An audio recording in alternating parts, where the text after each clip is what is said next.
connected to YouTube. It will just take a couple of minutes while it sets everything up, it configures the settings, but I think that it is already finishing.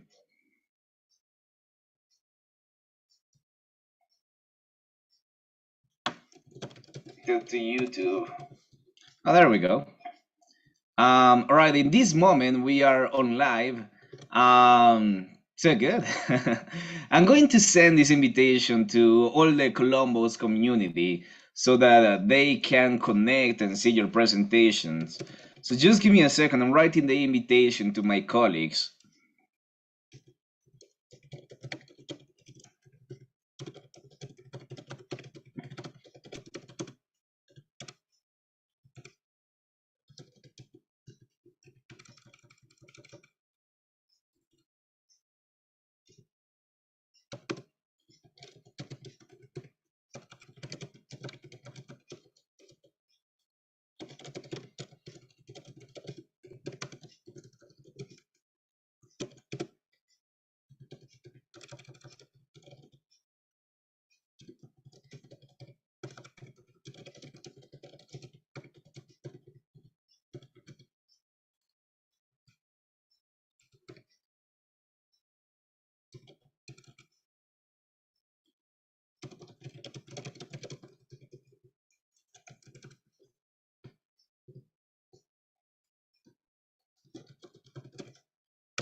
Alrighty, guys. Pretty good. So in this moment, we are on live. We're going to get started with your presentations. Now, for all the people that can be watching this presentation in this moment, I want you guys to I want you to remember that this group is Upper Intermediate D, which is one of the last levels of the mandatory levels of the Colombo, the mandatory courses. Now, these guys are the evidence of a whole process of learning and an integrated process of, studying English during at least 16 months, or a little less. So they are going to demonstrate their abilities, they're going to demonstrate their communicative skills by talking about one topic related to their jobs that can be useful to the general community, or about a topic about the planet that can be useful and important for us as a community. Or also they will talk about a movie or a book that they have read recently and they want to share with the rest of the class and with you. So in this moment, we're going to get started. Now, every presentation will last around 5 minutes. We're going to have the first presentation that is Maria Cerón. So Maria Cerón will be the first person to present, and after her, we will have Adriana, who will be preparing now, but the first person to present will be Maria Cerón. So Maria, well, the class is yours now.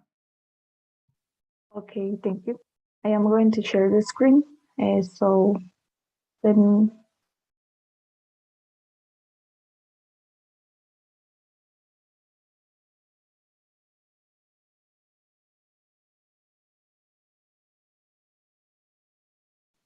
teacher. Yes, now I changed it. You can try again now. Okay.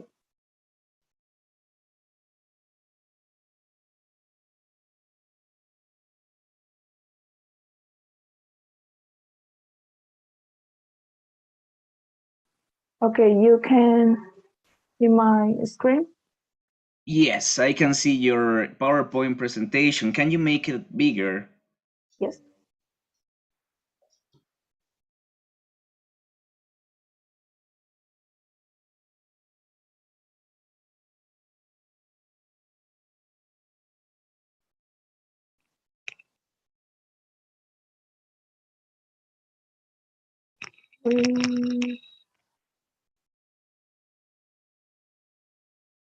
I don't know how to.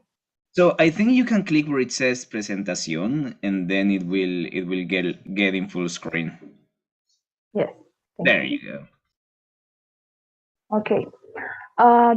Good morning. I am going to talk. I am Maria Los Angeles Leron, and I am going to talk about my career that is performing arts.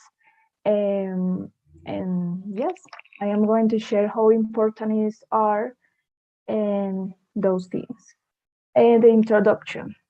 Performing arts are artistic samples created to be performed on a stage as a theater, dance, music, and other manifestation of spectacle. Okay.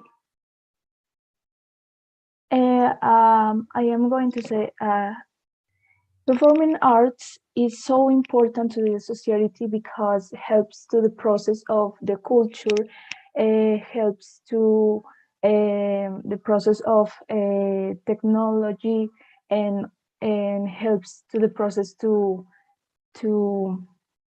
psychological things like when people, yes, like people need some of art to be more aware of themselves and to be more like sorry, yes, art allows us to see how important is the other for the world, because we don't share with others, and they are let us to do that, to be more like kind, to be more like um, friendly.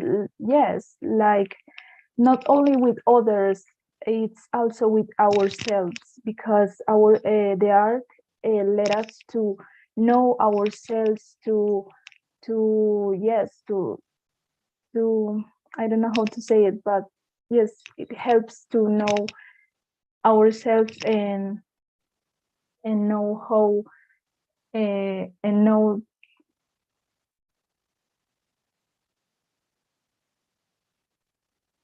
uh, sorry, I am going to continue. Okay, birth of the theater. The theater originates from the dance performed by primitive men, like rites and those things.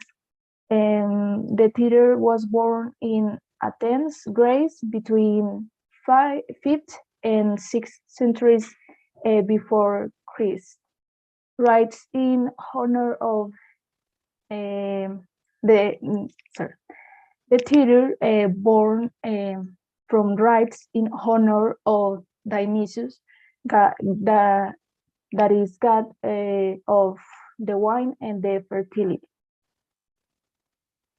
Why is art important for the society? Okay, is fundamental to the culture of a society and in its process and the human revolution. Uh, how that I say before, um, art is is a form, a medium, a source of expression, and also is important for skill and knowledge development. Um, art art is like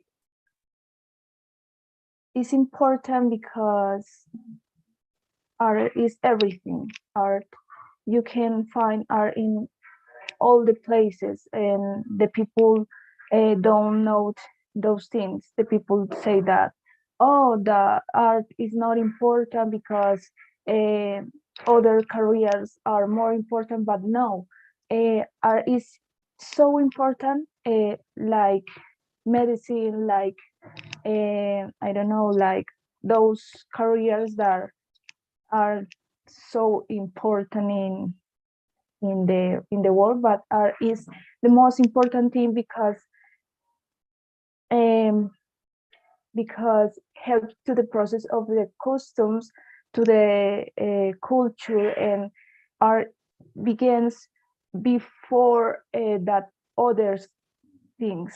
Art led us to born to, yes, art born before that others careers, that others things, and that led to continue with the others, to the technology and those things, because art is creative, and creative, all we are creative, and that is art.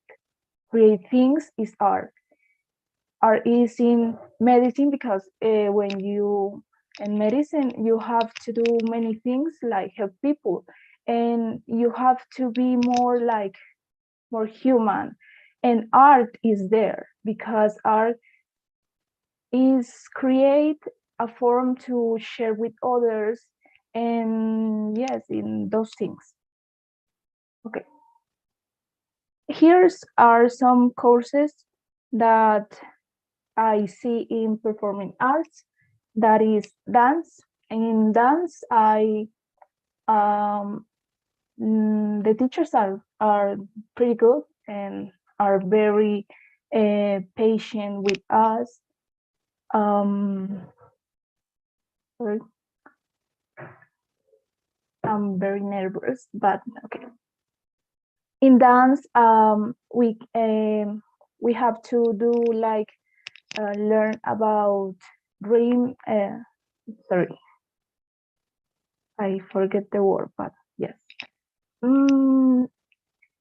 We have to learn to do choreographies and to know how to the process of to do our choreography, and how to describe that choreography to share with others that are going to learn that choreography. I see two vocal, that is like music, like to sing, and yes, we have to do, and there we have to learn how to vocalization. We have to learn vocalization, how to the intonation of the words, and those things. The other is theater, that is the most important in the career, because is performing arts and is okay. Theater is like, how do you know, is like the theater and do performance in like do I don't know how to say that, but it's malabares and those things. The other is creation. In creation, we have to do like all those things that uh, have to okay. Creation, we have to create things like dresses, like with our bodies, how to move our bodies. We have and with our bodies we have to, yes, do like things like share, like we I can do many things with my body, like to be things, animals, and those things. And movement is like the same thing, is with body. Yes, how to move your body, how to know your body, the parts of the body, like muscles, bones, and how we can use those things, and how and yes, that's it. Okay, I am going to say that I start to study performing arts because always I want to do something like art, because art always had been present in my life, like dance. I love dance. I dance freestyle, like hip hop and those things. And yes, I see others like um, television, and I see that those things that was beautiful, because we all see art and it's beautiful. Art entertain all people, and and uh, and I saw that, and I said, oh, I want to do something like share with people, and something that make me feel good and make me feel myself. And I want to explore myself in performing arts, and let me to do that.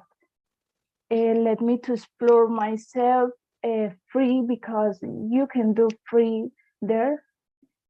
You can do many things, and you can know yourself, how you, the things, learn about how is my body, how my body um, move. I learned to do many things, and I love that. And yes, I decided to study that because I love art, and I want to learn more things, because performing arts led me to explore more things like vocal, how that I said before, like theater, and yes, and those things I love. And I think all people should learn art, and before and in some point, because art let you know yourself, and let you know how the world is, and how you can do many things with art. Art help to talk about social issues, and like politics, and yes, and those issues that have to do with society. And art uh, touch those things, like the other forms that art led to talk those things, and to talk the a form like um I don't know how to say it, sorry, like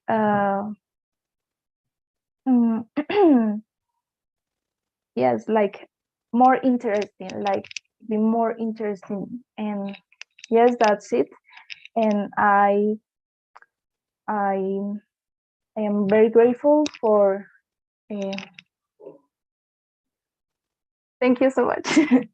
uh, Thanks to you, Maria. Amazing presentation. Thank you very much. That was amazing. So I think we can all agree with what you said. Art is everywhere. Art is in every field, from medicine to performing arts, as you study, to every single aspect of our lives. Because art is creativity, and art is a way to express ourselves that we cannot separate from our human condition. So thank you very much once again, Maria. That was very insightful. And now I'm going to send you your feedback through the chat, just to see my appreciations on your presentation. And then we're going to continue with the next presentation by Adriana. So Adriana, can you please go on? Okay, teacher.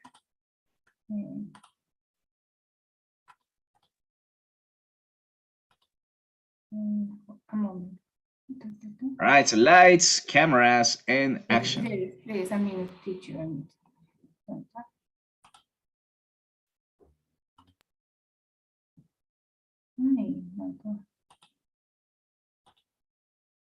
Teacher, I can't see. A moment.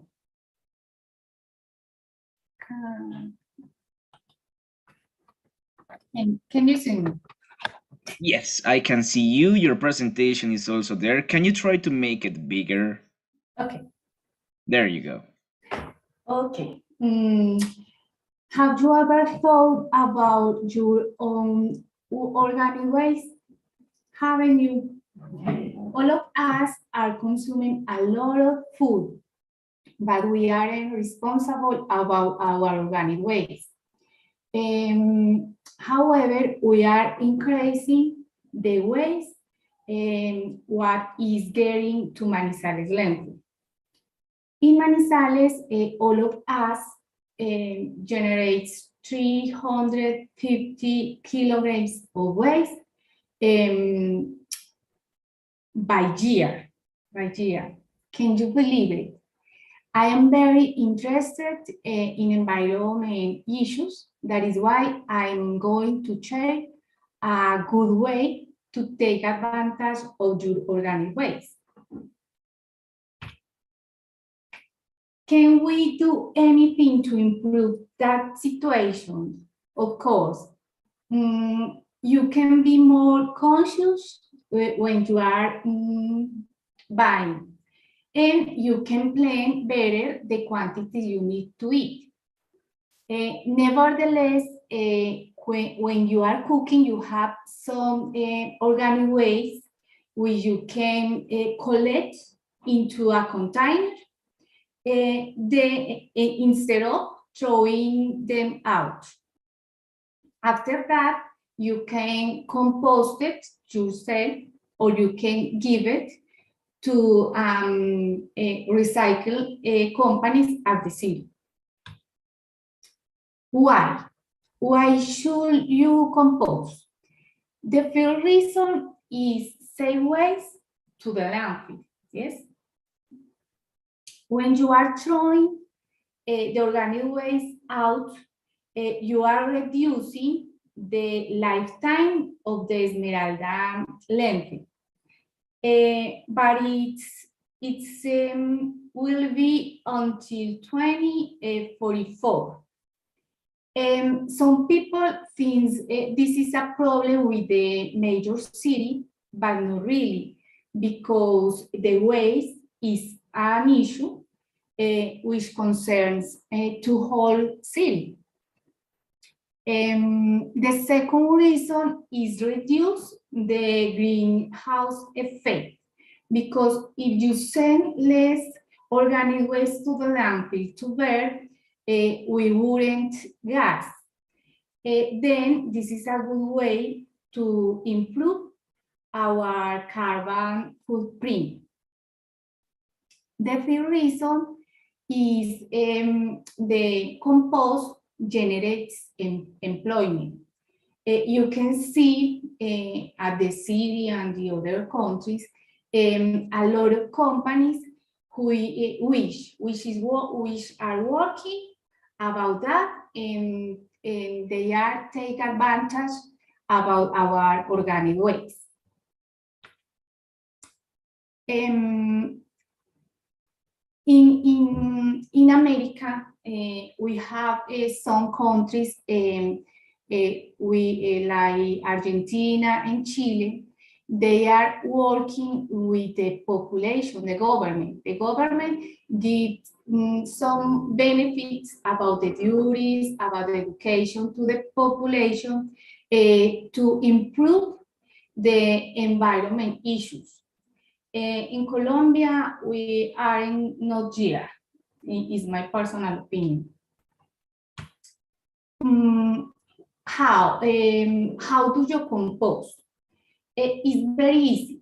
You only need a plastic container where you will put your organic waste, like vegetable and fruit pieces, eggs, shell, coffee, or grass. You should ventilator, and it causes fermentation. Yes. Then appear a live microorganism who is working together, and that way you will get the best fertilizer to your plants. I consider this is a good way to improve our lives, to improve our environment, because I consider this is our responsibility, yes? Not of the government only, no. We all of us have the responsibility to have improve our environment. We can give back the organic waste to the origin, the ground. Please stop, teacher.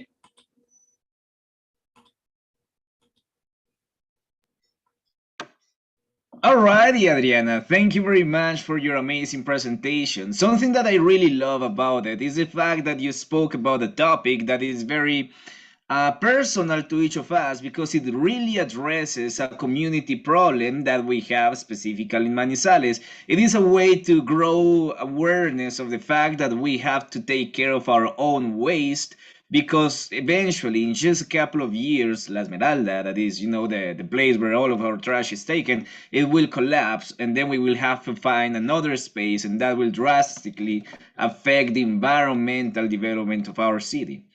So it is very good to know this. It is good to take that into account and to know the alternatives that we have to change a bad outcome. So once again, thank you very much for your presentation.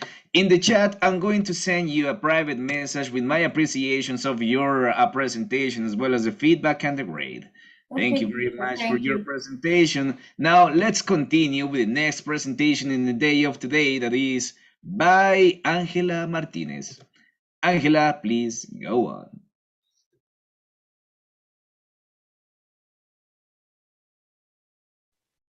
Okay.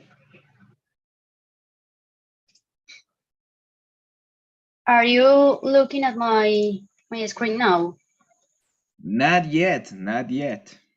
Okay.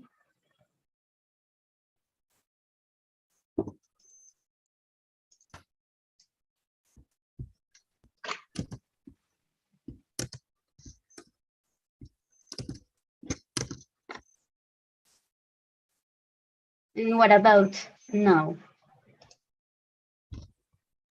Not really. Are you sharing screen from your computer? Yes, teacher.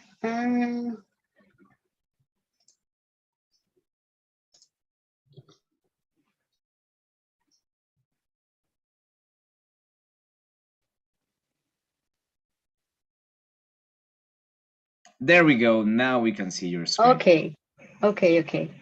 Do Well, you have your camera on? Yes, teacher. No. Okay. I cannot see it, but I think it's something with the internet.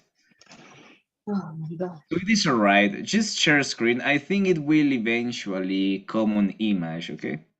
Oh, there we go. Now we can see it. Okay. Okay. Great. Well, hi to everyone. My name is Angela Martinez. I am an accountant, but I am working as a buyer. So I would like to share with you some ideas about the importance of purchasing areas.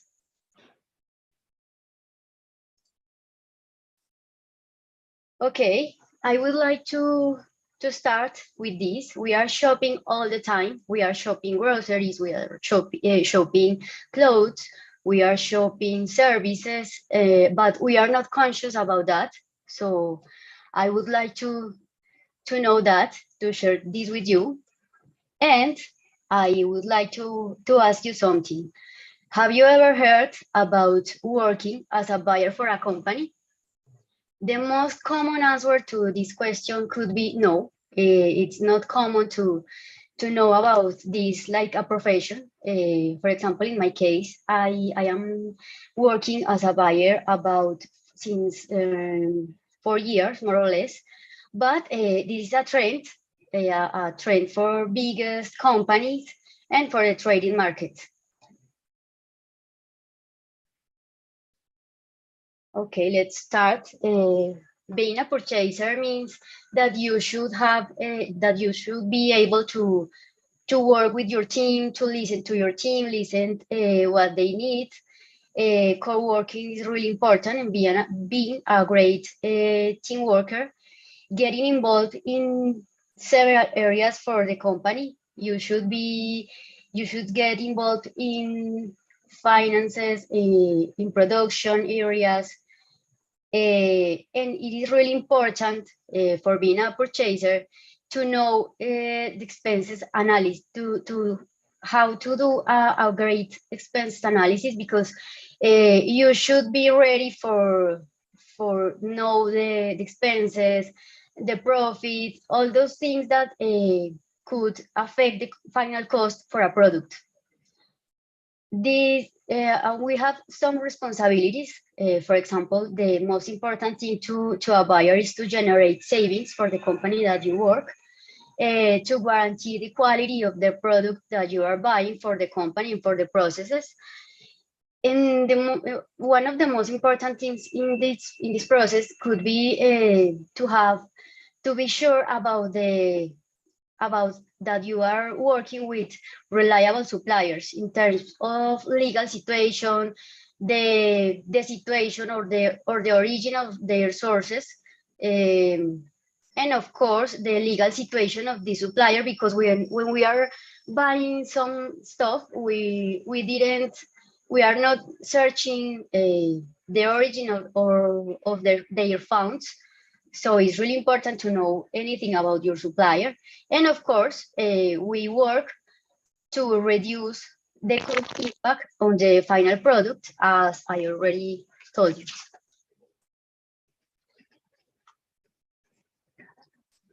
Well, I have been working, as I already told you, I have been working for 4 years, more or less, as a buyer. And I will share with you some advantages of having a purchasing team on your company. The two most important things of being a purchaser or a buyer is that we are working for increasing savings. We need to, that is the reason for our work, to increase savings, and searching lowest cost impact for a better profit, for a better performance on a company. And it's really important to us to guarantee the quality of the materials that we have products with some specifications that different areas need for working, improving the performance of the company, of course, and to have legal support. We, as I already told you too, as buyers, we are looking for suppliers that are legal, that doesn't have problems with anything, because we know that nowadays we have different issues about the origin of the money. So it's important for a company working or trading with a reliable supplier.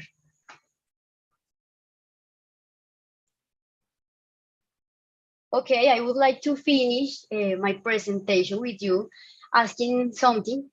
Would you like to be a purchaser?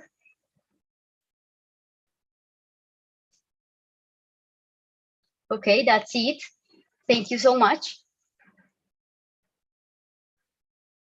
Thank you for your amazing presentation, Angela. I think that it is very interesting because it's not a profession that we all know about. You know that in this new era, there are a lot of new professions that are emerging and that are born every day. That is one of those that we don't really hear every day. You don't hear every person saying, "Oh, I am a purchaser for this company," but it's something that we all should know about because this is the kind of professions that are open to us and that will continue to grow exponentially while companies start to spread and while the new era just starts to, strengthen itself. So once again, thank you very much for your presentation and for letting us know about the amazing work that you do. Now I'm going to send you a comment in the private chat with my feedback and my appreciations on your presentation. So Okay, thanks. for this, thank you very much. Now we're going to continue with the next presentation by Angela Lopez. So Angela, please Okay, get ready teacher. and go on. Teacher Stephanie is going to present because I on the table I no permit. Yes. For sure, not a problem. Okay. Can you see my screen? Yes. Yes, we can see it. Can you please make it bigger? Yes. Okay. Okay. Okay. Thank you, Stefania. Okay. Good morning, everyone. Thank you very much for participating in this event. It's a pleasure for me today share my knowledge about coffee tasting. To begin with, I'm going to tell you that I have been coffee taster for 12 years in the company where I currently work. And for me, this activity or profession is very interesting and beautiful, and I am going to explain what is. Okay, continue, please. Okay, sensory evaluation of coffee, I'm going to explain what a sensory evaluation consists of from the three sections, and there are the following. What is coffee tasting, stages of sensory evaluation are roast and ground coffee. Continue, please. Okay, what is coffee cupping? Tasting, I'm sorry. A coffee cupping consists of an evaluation made to a product using the sense of smell, taste, and sight to perceive the good or bad sensory characteristic of a cup of coffee. Coffee cupping is an activity that can be carried out by everyone. However, there are professionals dedicated to this work, and they are called a cup-grader. And start coffee cupping produce involve deeply sniffing the coffee cup, then strongly slurping the coffee on is expressed to the back on the tongue. The coffee taster measure aspect of the coffee's taster at the body, the texture, sweetness, acidity, flavor, and aftertaste, and other characteristics. Okay, continue, please. Okay. Sensory evaluation has a stage or next. I'm going to explain each one and the activity carried out. Continue, please. Okay. Sensory evaluation of coffee's flavor fall into three stages: olfactory, gustatory, and mouthfeel. Okay. Continue, please. Stage one, olfactory. It's the sensory evaluation of the volatile compounds in the coffee beans after the roasting process. And the elements analyzed coffee cupping in this stage are fragrance, aroma, olfaction, aftertaste. Okay, fragrance. Fragrance, the gases from freshly ground roasted coffee. Aroma, the gases from freshly brewed coffee. Olfaction, the vapor sense as coffee is about on the ingest.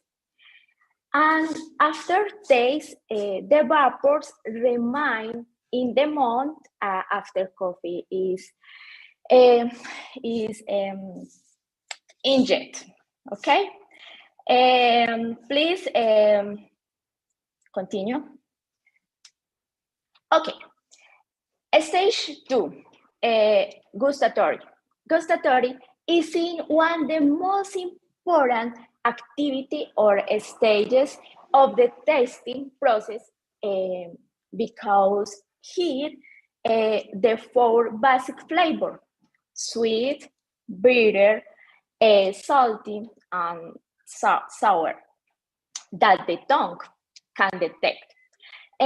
I'm going the presentation that the tongue can detect the tone.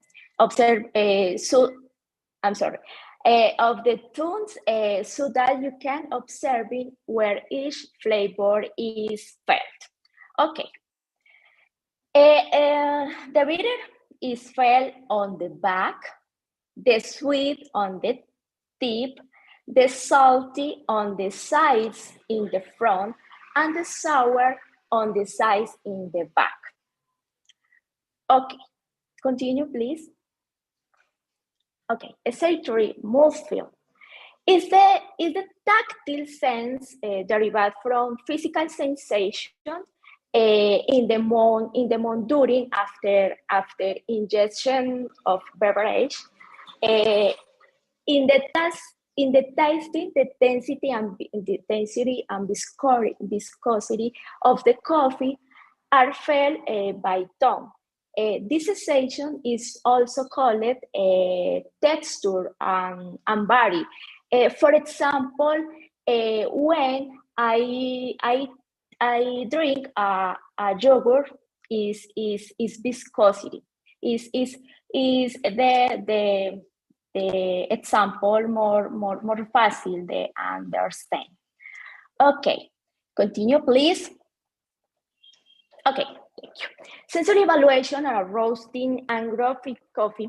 I am a demonstration. In this point, the presentation, I will present how to perform a coffee cupping, explain step by step. Okay. The stages of coffee using in a cupping are green coffee,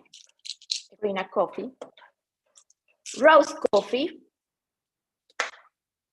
and ground coffee.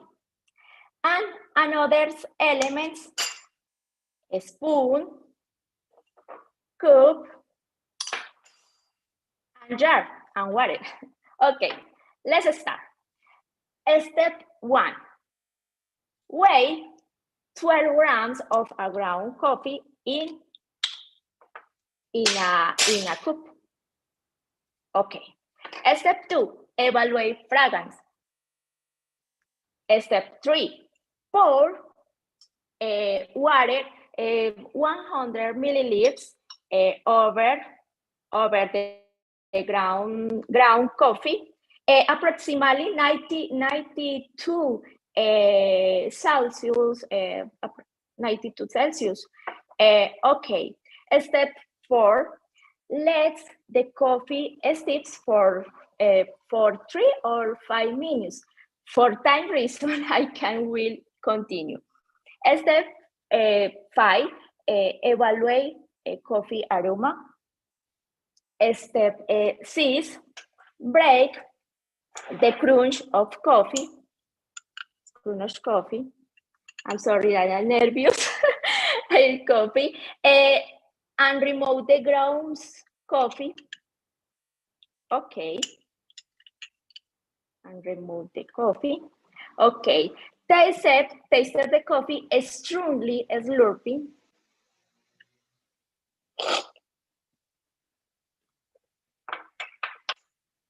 Step 8, write down user observation about sweet, acidity, aftertaste, body, on different attributes or defects. Step 9, taste coffee at different temperatures. Okay. And finally, qualify the coffee according the attributes or defects. Okay, continue, please. Okay, in this practice, we review the evaluation characteristics of a roast coffee. The topic is important because people can learn how coffee is evaluated, and you don't have to be an expert. In my opinion, it's a very relaxing and interesting activity for anyone who loves a cup of coffee. In my case, I love you a coffee. Thank you very much. Thank you very much for your amazing presentation, Angela. That was very inspiring and insightful because it is not a common job. It is not something that everybody really does. It's not something that you find every time you speak to a person. So it's good to know the way in which it is done, and also the demonstration. I think was amazing because you can really see the work at work. So pretty good once again. Thank you very much for your amazing presentation and demonstration. I'm going to send you a private message in the chat with your performance and my feedback on your performance as well as the grade. Thank you very much for your presentation. Now we will continue with Okay, thank you. presentation today's session, that is Christian. So Christian, please get ready and let's go on. Okay, can you see my screen now? Yes, can you please make it bigger?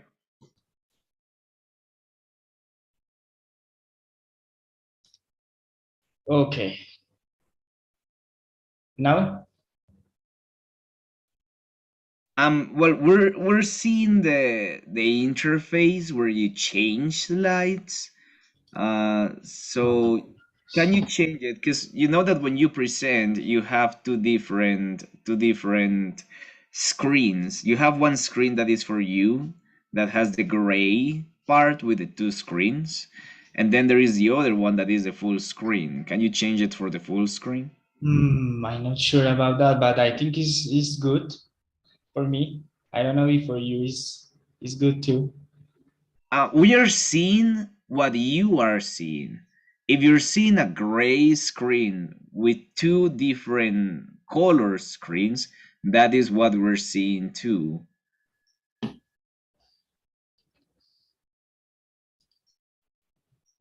There we go. Okay, finally. Yes. Okay, good morning, everyone. I'm Christian. I'm going to present you, and I'm going to try to explain a little bit about RPA application.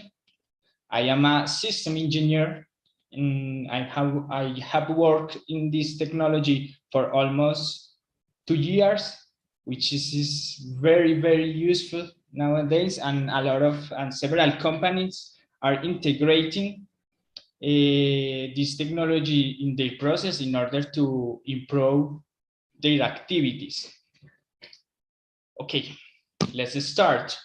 I would like to start with the RPA definition, of course, but more specifically, the meaning of RPA letters, of course, and it is robot process automation. Maybe you can say, yes, a lot of process and a lot of application and a lot of things nowadays are robotic process automation. Yes, but a very important thing is the robot process automation. This technology focuses on those processes which are very repetitive and sometimes are executed by people. That's the reason why an RPA application could be created based on in a set of instruction or in a set of rules. As long as as long as RPA application doesn't have or doesn't need to think for itself. And it is very, very important thing because it is the difference between a person executing some tasks and our RPA application executing some tasks. RPA application just follows a set of instruction or a set of rules previously written. That's the big difference. Okay, that's a very nice example, a very good example, because maybe some of you or most of you could know this movie, Terminator and Skynet and all of those things. And this is how maybe Hollywood or several science fiction movies show us or present us the concept of robot, you know, big machines with superpowers and super strength, capable of destroying the world. But it's a little bit different in the reality, because of course I know there are many big machines which help us with heavy works. However, currently nowadays a robot could be a simple application or a simple process which execute a simple task. For example, here we have a simple task: open 120 emails. And we can notice the difference between the process with RPA and without RPA. For example, open 120 emails with RPA automation could spend just 2 minutes, 2 minutes, 2 minutes. But without RPA automation could spend 20 minutes. It is a very big difference. Okay, how can we build or develop or do an RPA application? Nowadays, there are several ways to build or to develop an RPA application. Of course, if you are developer or engineer, or you know something about development, you can develop your own code in different language and using different tools, different libraries, different features to create your own instruction and your own processes. However, if you don't know about development and you are not a development, it's not a problem, because nowadays there are many platforms and frameworks who help us with this process. And you just need drag and drop some activities and some instruction, and you need to build a workflow where you have a beginning and you have an end, and it's all as simple as that. Just a workflow with different tasks, and the platform make the other thing for us. Okay, now we are going to check some examples where the RPA application has been executed. For example, it's a very good example. Wall Street is a good example, because of course all the people need to know the best way to invest their money. And maybe a person cannot or can't work 20 hours per day, 7 days per week, and they can't review or check millions of details that maybe RPA can do it. It's my first example. My second example is face recognition. It's a very useful technology.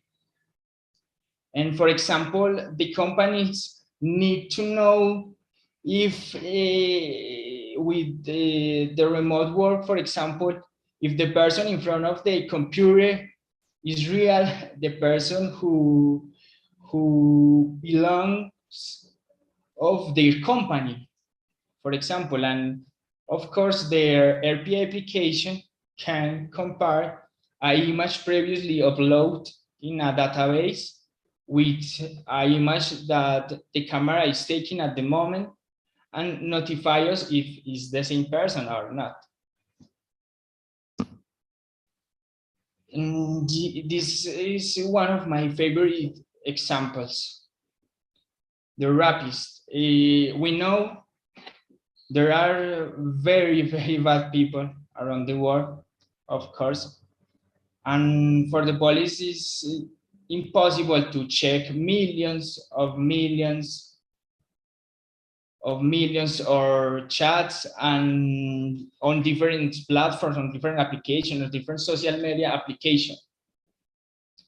And very often, those bad people follow the same patterns. You know, when they are looking for a victim, they write the same things, the same answers. And if we have an RPA application, it can check all the chats, or millions of chats, maybe not all, but millions of chats. And maybe based on a set of instruction previously written based on a database, the application can notify us about something weird, something special, and maybe it could be easier for the police to detect all those bad people. Currently, at the University of Caldas is presenting some projects about that. And my last example, of course, I think who has not had a bad time with this, custom support, waiting, I don't know, hours, even hours for solve some issues. Of course, RPA application can help us with this issue, with this problem, solve maybe simple issues, even complex issues. And that's it. Thank you very much.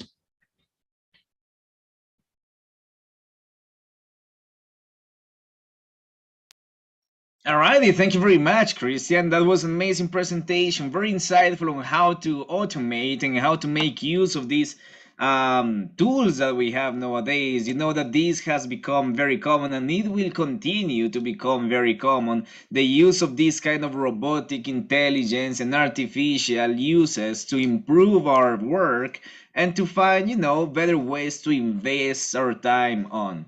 So once again, thank you very much. I know that everybody got an amazing idea of how they can use robotic intelligence to improve their work. Now, I'm going to send you a message in the private chat for you to know your feedback, how you did, as well as your grade. Thank you very much for your presentation again. And now we're going to continue with the next presentation of the day that will be by Melissa. Okay, teacher. Could you see my screen? It is loading. Just give it. There we go. I can see it now. Okay, give me 1 second. I forgot to turn on my camera. All right.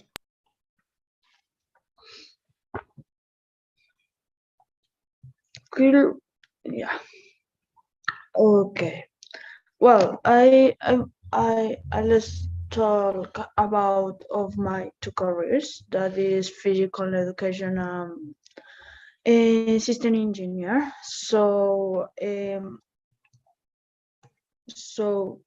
well, I choose to talk about this to talk about the two careers because even though they are very different, I would like to make a change.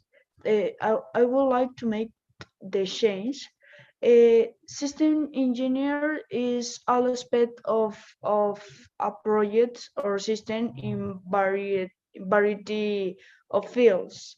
Such as software, are product development and manufacturing. And the physical education is more the being in movement and its interaction with the environment and the other things, the skills, motor skills, and interaction in when you have with your body or sports, or is a big a big things. So considering that in general physical education, and that careers work development, I would like to be able and contribute both of them. One of the reasons the two careers that I would like to have relate careers at a professional levels for the development of activities related to planning and organized service dedicated to physical recovery. And I would like in that is like to be more like biomedicals in the area of the study of a movement and action resulting from movement, and would like to understand it from a better point of view. So I would like to make a software where human biomedical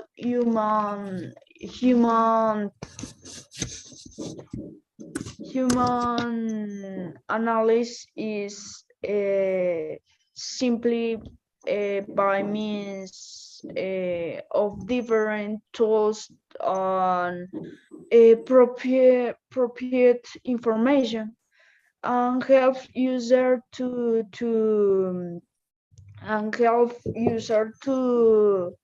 detect an exact instant in which a movement was made.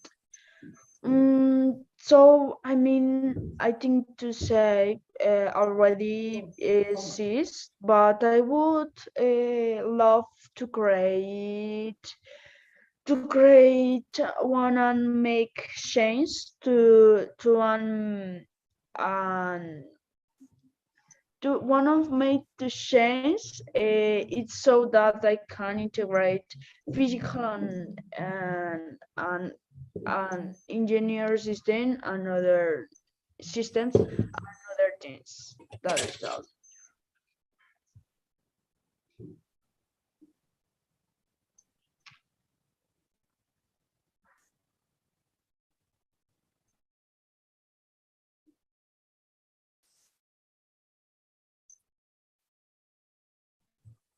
Teacher.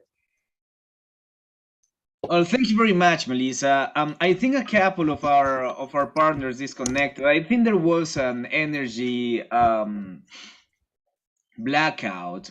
I think there was an energy problem in some parts of the city in this moment. Because for a second, I think my energy was also affected. But it is right. Thank you very much for your presentation, Melissa. It is very good. I think that you have a very good idea in mind to find a way to combine the two careers that you're studying and, serve a purpose to the community. So once again, thank you very much for your presentation. I'm going to send you a message into private chat just for you to see my feedback on your presentation as well as your grade. Alrighty, now we're going to continue with the next presentation, with the seventh presentation of today's session, that is by Maria Jose. Okay, teacher.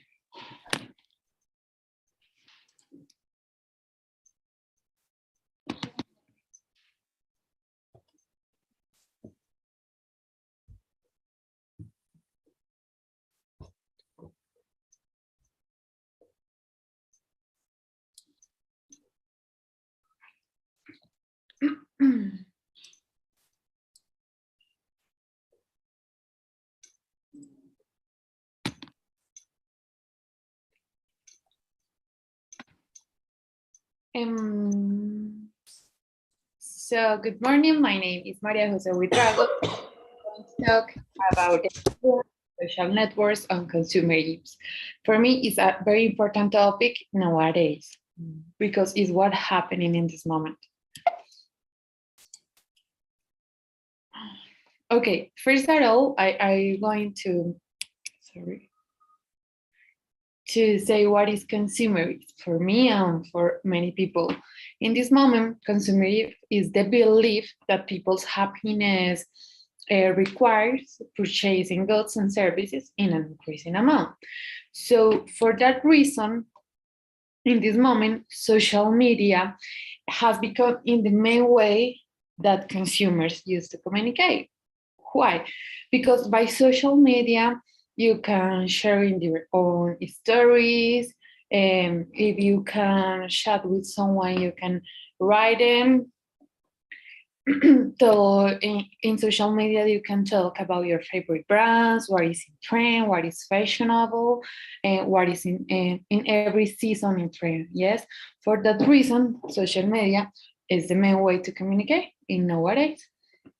So social media is a way that people have for telling personal stories. Yes, if you travel in a specific city or in a specific country, if you like, you can post a photo of the city that you are in this moment, and everyone can see it. Yes. So social media is no, but in this moment, social media is no longer to talking with others.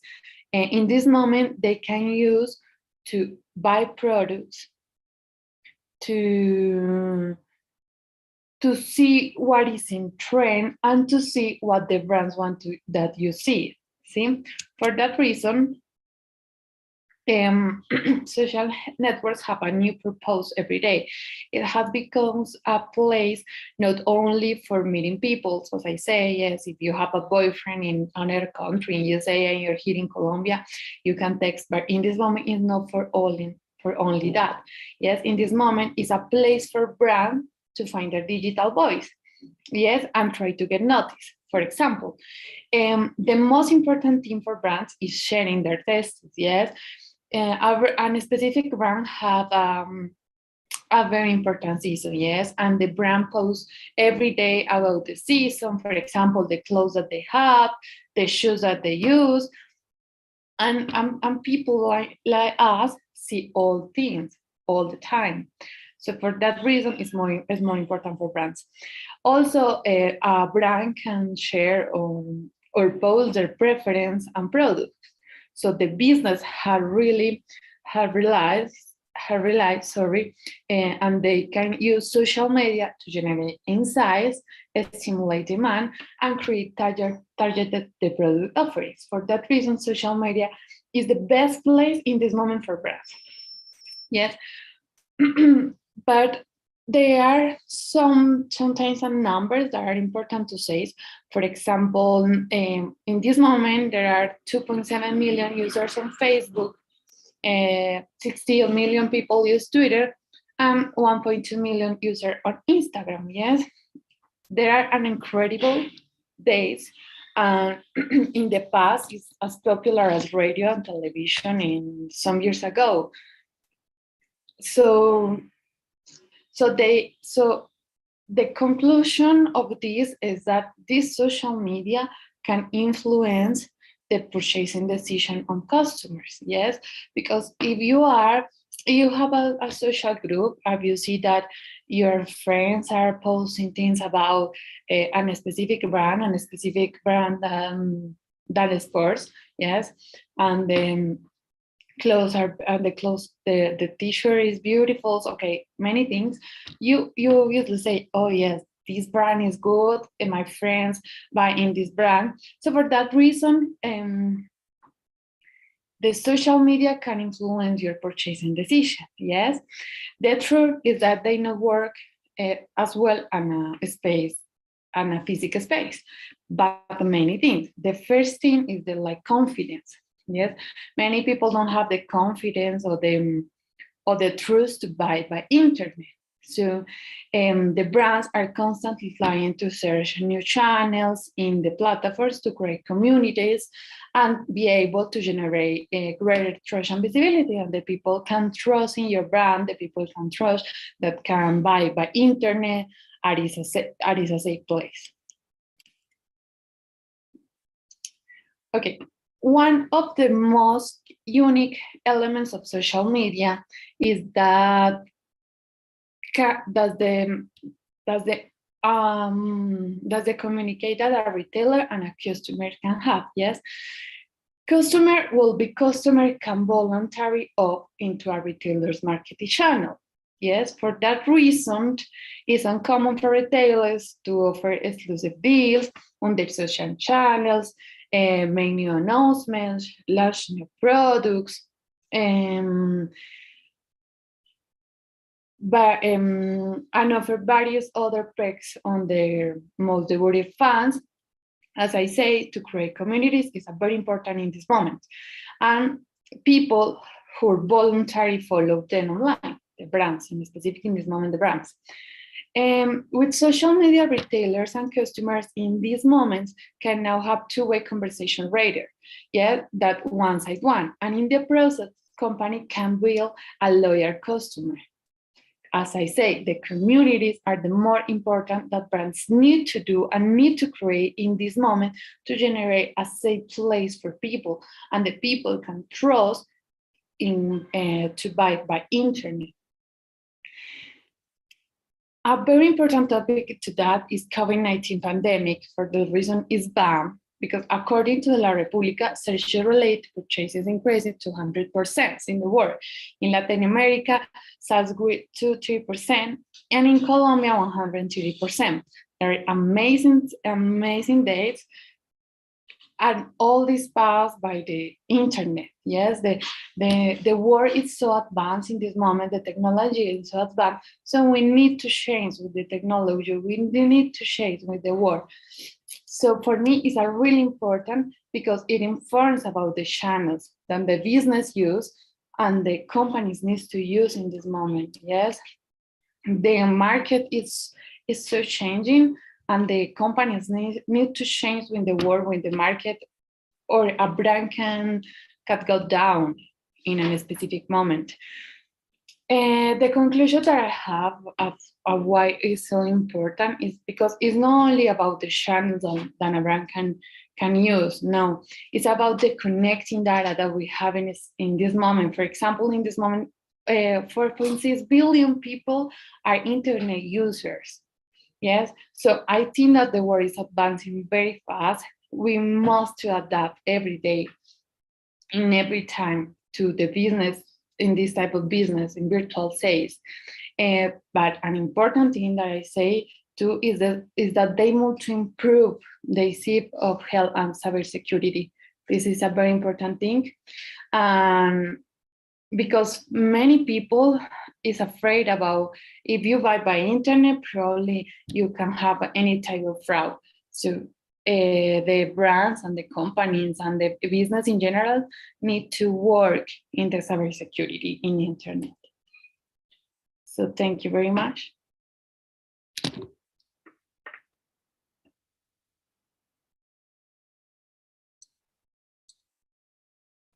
Well, thank you very much for your amazing presentation, Maria Jose. What you say is right. We are advancing in times. If you see, more than 50% of the population are internet users, and just business is moving to that side. So now, knowing that we have so many users, we have to take into account the fact that that can improve our, intentions. If we want to sell something, we have a little business or company that can really boost the branding of your company. So thank you once again for your presentation, Maria Jose. It was very insightful. I'm going to send you a private message in the chat with my feedback on your performance as well as your grade. Thank you very much. And now we're going to continue with the next presentation of the day that will be by Esteban. So Esteban, please get ready and go on.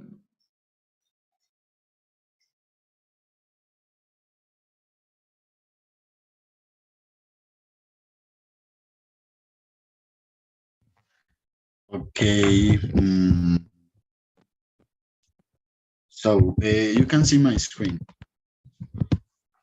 Yes. Can you please make it bigger? Yes. One moment.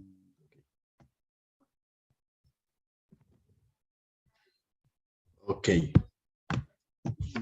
My presentation. Okay. Good morning, everyone. Today, my name is Juan Esteban Ibarra.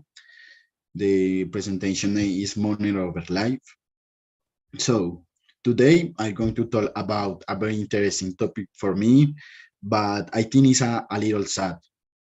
It's not all the money that moves soccer and more the soccer World Cup that is the most important sporting event in the world, and all the countries want to be there, and Colombia too.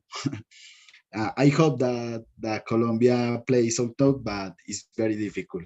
Okay, but I say before, the money is too much that move this event, especially the soccer club, the World Cup. But my question in this presentation and for you, is money more important than life? Okay. Firstly, I'm going to talk about a little the World Cup in Qatar. The 2022 FIFA World Cup is going to be celebrated in Qatar and is the version 2022. It's played from November 21 to December 18. Is that unusual days because the normal day is between June and July, but it's for the high temperatures. However, in December, we can find high temperatures, but is hotter than in July and June. Something new about this World Cup is the advance of technologies that is going to be implemented. Is the most expensive World Cup in the history. So I want to show you what kind of technology we can find in this World Cup. And what is the reason? Because it's the most expensive in the story. Okay. About the stadiums, a total 8 stadiums were built for this World Cup with high technology. All the stadiums. One example is the Ras Abud Stadium that is in the picture. You can see in the presentation.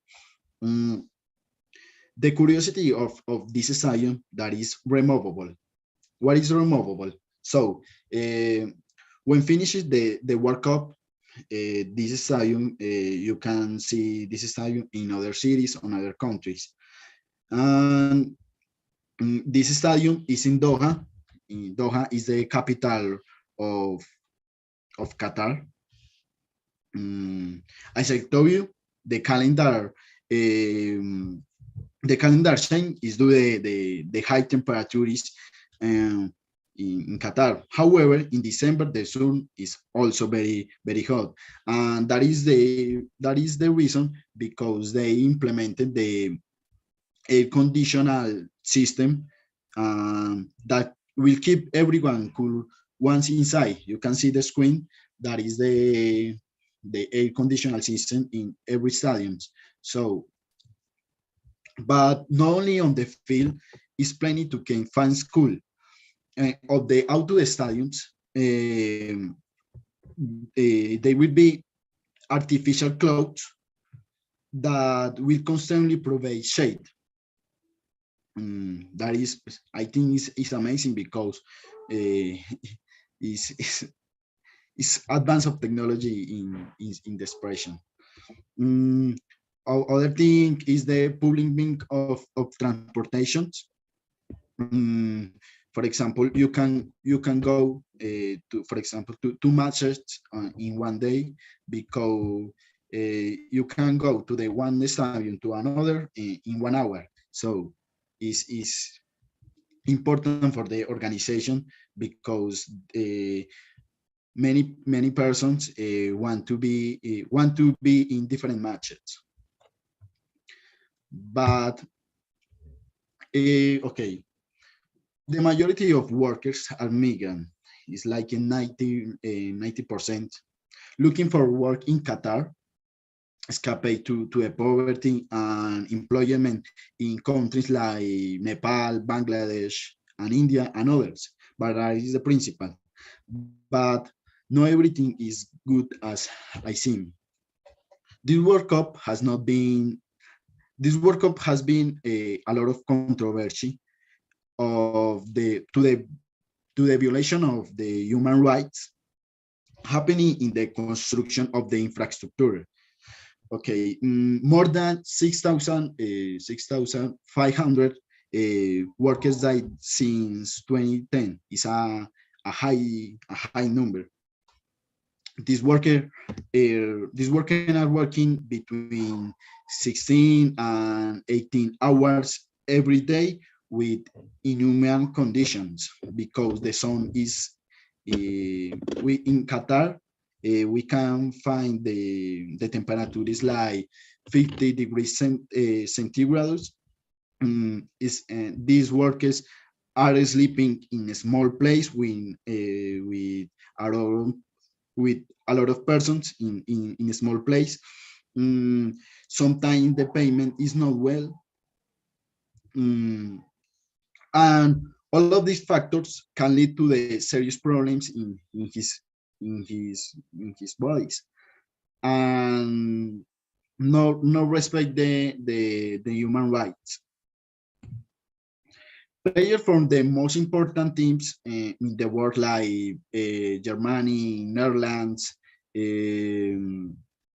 Norway, has pronunciation about the human rights, waiting in his chair a message from the human rights, but it's not enough. Mm, Several organizations have tried to solve the problems, uh, solve the different problems, but the FIFA and the country of the Qatar try to silence or keep in hiding. This make us think about the number of people who have to go in search better future and immigrate to have a better quality of life. This where is FIFA involved in another big problem to investigate, because a very powerful entities that are not there to investigate. Um, I think this World Cup in Qatar. I think that the World Cup shouldn't be played in Qatar, but I think it's impossible because it's a lot of money that the mobs in these events. There are entities with a lot of powerful, but it's for reflectionate that because many persons don't know about the situation. And as I told you before, this organization and Qatar try to be this situation silence or keep hiding. And that's it. I think the the life is more important than the money, but for this organization only care the money. Thank you very much.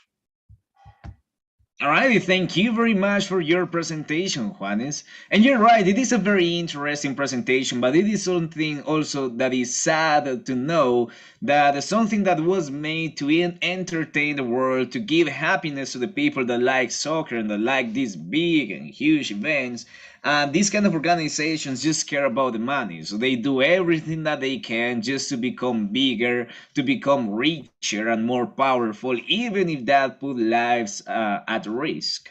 So it's very sad to know, but it's good to take it into account and to know the social repercussions that these kind of big events can have.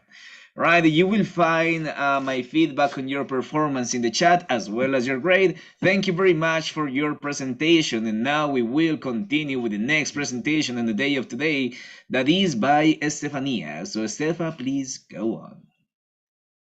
Okay, teacher. Share my screen.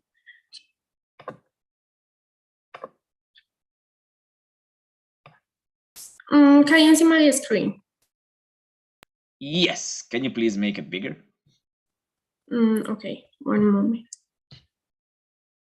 Okay. Hello guys, hello teachers. My name is Estefania Quintero, and I will talk about the importance of food engineering in the society. Before to start, I want you to know that I started food engineering from 2 years ago in the University of Caldas. I love this career, so this is the main reason for why I chose this topic. Okay, to start, I start with some definitions and some majorities of these professions with questions like, what is this? How did this profession arise? Okay, the history of food engineering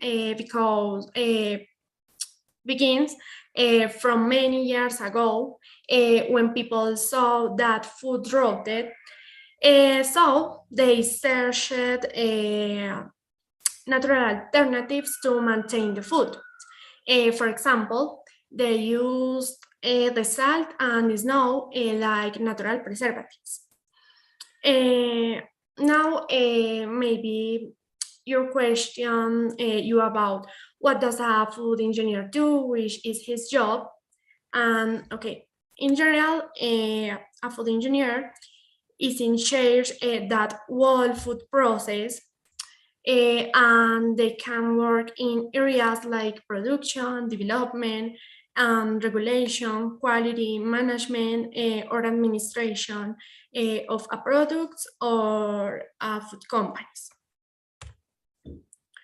Okay, now the question why is important the food engineering. I divide this aspect or this question in two important points for me.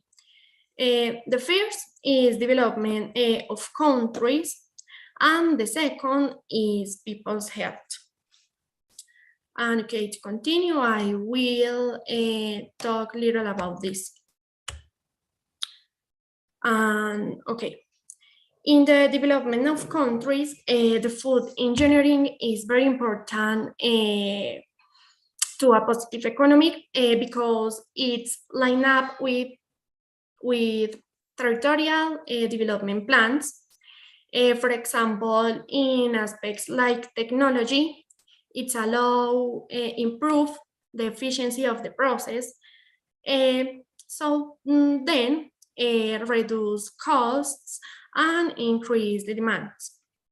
For example, in this image, you can see a lot of food multinationals that currently control the market. For example, Coca-Cola. Coca-Cola is one of the biggest company in the world, and it produces a lot of employment and contribute to the development of its country. And finally, as an interesting fact, in Colombia, the food industry produces 23% of PIB. It is gross domestic product. And okay, now in the importance of food engineering in people's health, I am going to explain 5 important reasons or points.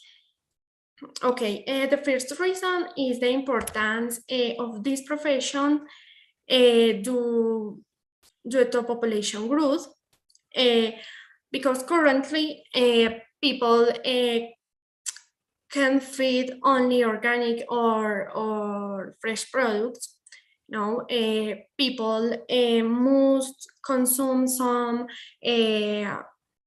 foods that through the process become more nutritious, or maybe it must go through the industrial process to ensure a good food suffering.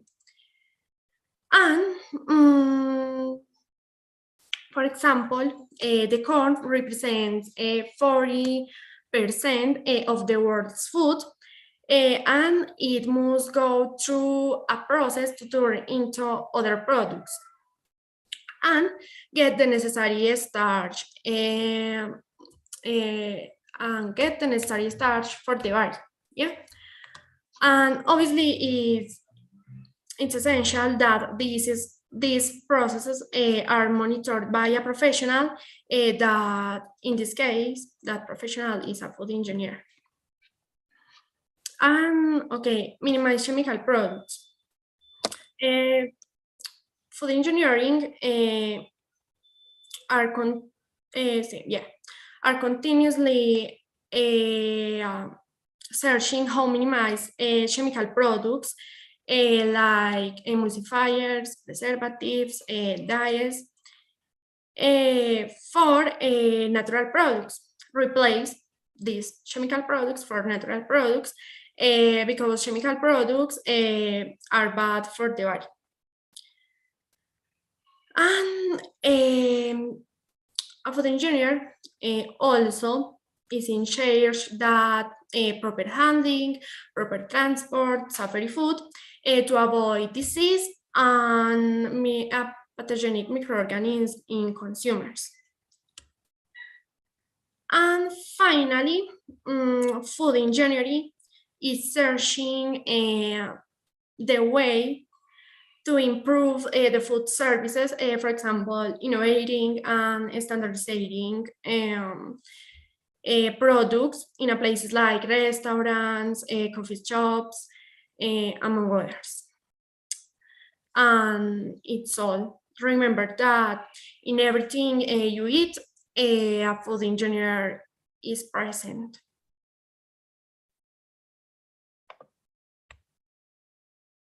Alrighty, thank you very much for your presentation, Estefa. And it is right, food engineering is in every detail of every food that we consume. It is a kind of a career that we don't really think on, and we don't see the importance that it has in everything that we do, because it is basically in everything that we eat. So thank you very much for bringing awareness over the importance or the career that you study. Now you will find a private message in the chat with my feedback on your performance as well as your grade.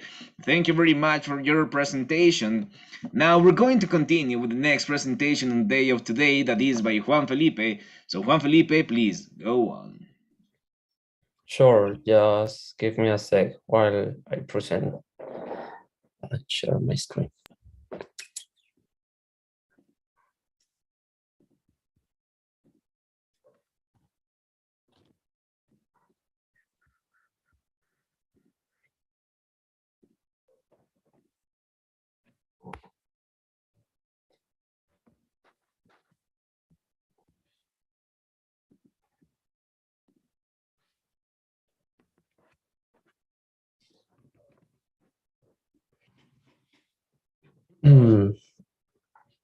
Okay, hello for everyone. First of all, let me introduce myself. My name is Juan Felipe Loaiza.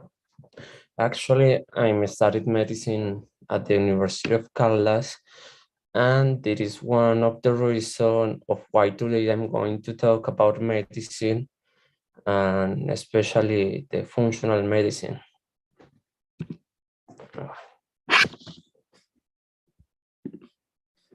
So, before talking specifically about functional medicine, for me, it's very important to talk about medicine related of general health, because I have always thought that health shouldn't only fall into the hand of health professional. And for me, and the main reason of that is that we are all humans, and I think that health involves us all, because we are the responsible of what we eat, the responsible of the physical activity that we do, and even the good rest that we give ourselves and other things, a little change that we can take ownership in order to stay or to be healthy. Although we can do something for our health professional role is very important when we go through an illness. And my review of this part of the presentation is that many people prefer to consult to neighbor, to relative and other instead of go to the doctors. I think that if we take our car to the mechanic when it is needed, we should go to the doctor when we are sick. I know that for example, here in Colombia with the poor health system, it's difficult to have a good car, but I think that we all have to do something about it in order to improve our health system. So let's continue to the main point of the presentation, that is functional medicine. Functional medicine could be a recent branch of medicine focus on understanding the root cause of disease and dysfunction instead of the simple treatment of the symptoms that we are used to. In other words, and to be more clear, the functional doctor carry out a long process of diagnosis and cure in order not to record to the disease. But functional doctor not only cares about the disease, they also concern that we have a healthier life, teaching us about habits to avoid the disease and not only prescribing medication when we are sick.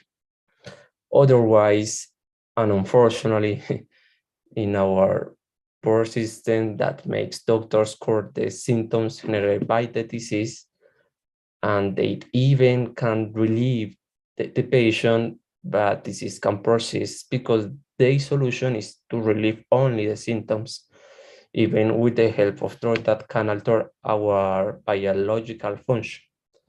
From my perspective and point of view, all of this is caused because health is becoming a business.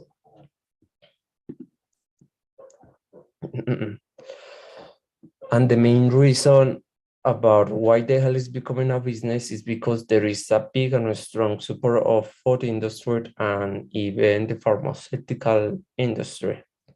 The food industry is only interested in us consuming their products, and we don't realize the damage that those products can do to us, and at the same time happen to with the pharmaceutical industry that doesn't want us to be healthy, and they only want us to buy more from them. And that is why these industries does impossible so that we continue to favor them. And I have in this part a clear example that I don't know if someone asked me at the end of the class, I will talk about it, but at the moment no, because of time and to not prolong more the presentation. So many people refer to medical function, to functional medicine as apocalypse, but for me it's not true, because nowadays we are like in the age of research where everything is verified with facts. And for me, it is how functional medicine manifests. It shows us that all science isn't based on an absolute truth, and it teaches us to relearn what we have learned. At the same time, for me, this branch has helped to clarify many myths that we have with many foods, habit, drugs, and other things, because for functional medicine, it's very important the diet or anything that we introduce in our body, or even habits in order to heal or to keep us healthy. Finally, and with everything that I just said, my main idea of this presentation is that for me, the functional medicine make us think that health involves everyone and it shouldn't just matter to the health professional. And in short words, my message is this one: to be the owner of our own health, obviously with the help of professionals. Functional medicine also propose more human and a different way of seeing the medicine that is the opposite of what we see in some health system in many countries. And that is all. Thank you for your attention. And I don't know if someone have a question, just let me know. All righty, Juan. Thank you very much for your presentation. Now, today we have been seeing a lot of professions that are very interesting. You talked about one that is also very interesting to everybody in general, because it is good to know what kind of professional we can go to when we have an illness that is not easy to diagnose and that we really need a specified treatment for. So once again, thank you very much for your information on what functional medicine is and how we can access to it. Now I'm going to send you a comment in the chat with my feedback on your presentation as well as your grade. Thank you very much for your presentation. Now listen guys, we're missing 3 people to present in the session of today. We're missing the presentation of Isabella Zarate, Jenny, and Nulver. We're going to have those 3 presentations in 20 minutes after we come back from a little break so that you guys can, rest, breathe for a little, and just have a cup of water or coffee. So we're going to go on a 20 minutes break and we will return at 9:20 a.m. See you in 20 minutes.